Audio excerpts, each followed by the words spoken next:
Ito ang programang salamin ng inyong kwento. Nagdadala sa inyo ng mga malalaking balita. Mula sa maliliit na buhay.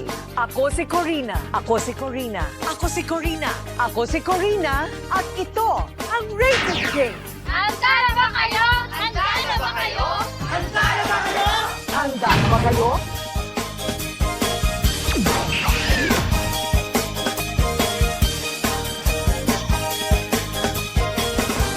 Ang mundo nga daw ni Rico Blanco ay isang malaking konsyerto ng musika.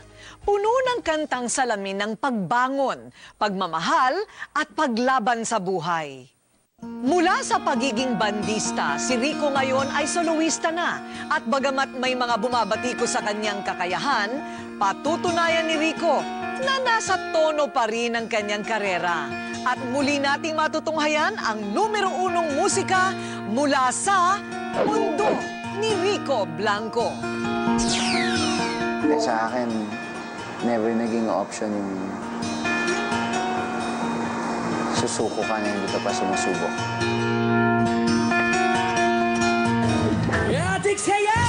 Unang tumunog ang pangalang Rico Blanco bilang miyembro ng bandang River Maya.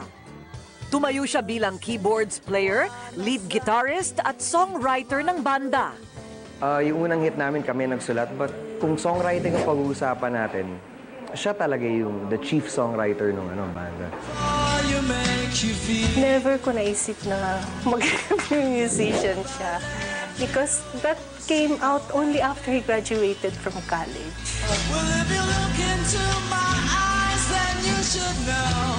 Pero noong 1998, sa paglisa ng kanilang lead vocalist na si Bamboo Manyalak, lakas loob na inako ni Rico ang responsibilidad bilang bokalista. Maraming nagduda kasi si Rico Blanco, he was the guy parang behind the band. Alam ng mga taong siya nagsusulat ng mga kanta, pero keyboard player siya eh. Inakala ng marami na hindi mapapantayan ni Rico ang nagawa ni Bamboo para sa River Maya. Madaming negatibong puna ang ibinato sa kanya. Every departure ng member, nandyan yung sabihin, magpapaisip ka kung tutuloy pa ba tayo eh. And most of the time, kami rin nagbibigay sa amin ng lakas ng loob na tuloy tayo. Bilang frontman ng River Maya, nakapaglabas sila ng 4 na album. Lahat ay pawang tinangkilik ng publiko. Sa dami na kasi ng nasulat ko, siguro lahat na ng pwedeng pagkunan ng inspirasyon, pinagkunan ko na at naghahanap pa rin ako ng bagong mapagkukunan. Parang natural sa kanya na gumawa ng mga lines na makakatuwa, talagang bigla lang niya maisip, tapos matatawa na lang lahat. Kumbaga, coming from him, parang iba yung dating. Sa kabila ng kanilang tagumpay, noong 2007, ginulat ang marami ng balitang iniwan na ni Rico Blanco ang River Maya. Ano ba ang dahilan ng kanyang pag-alis sa banda?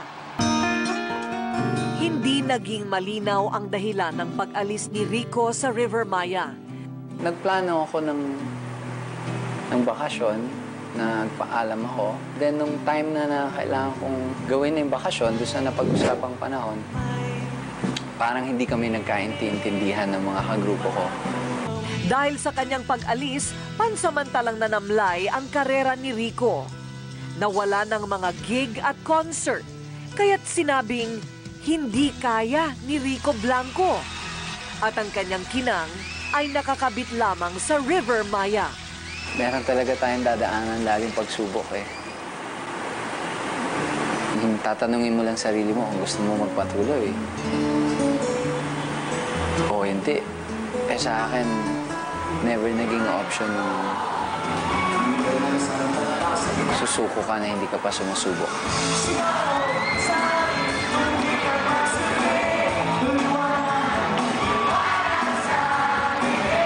If ever there's something na would put him down, pinag-isipan niya yun eh. Alam niya kung anong consequence nun, alam niya kung ano. It's very analytical talaga.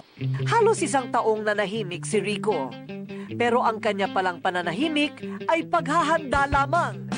Paghahanda para sa Your Universe, ang kanyang unang solo album.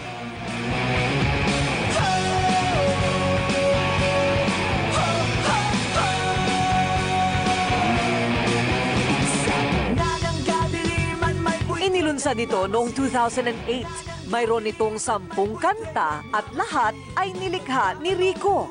In principle, iisipin mo nga na mas malaki siguro yung pressure ngayon kasi pangalan mo na yung nandyan, ikaw lang mag-isa. When the rain falls on my face, how do you quickly replace? Nung araw nga, ang dito sa amin, anak siya ni Ting Blanco. Ngayon, ako, tatay ni Rico Blanco. Bago matapos ang 2008, napabilang ang album ni Rico sa top 10 best-selling album sa mga record bars.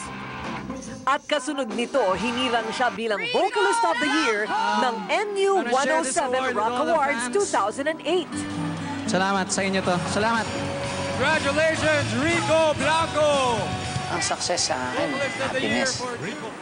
Pamahanap mo yun sa ginagawa mo, sa buhay mo. Kahit ano pa man ginagawa mo sa buhay mo, yun success para sa akin.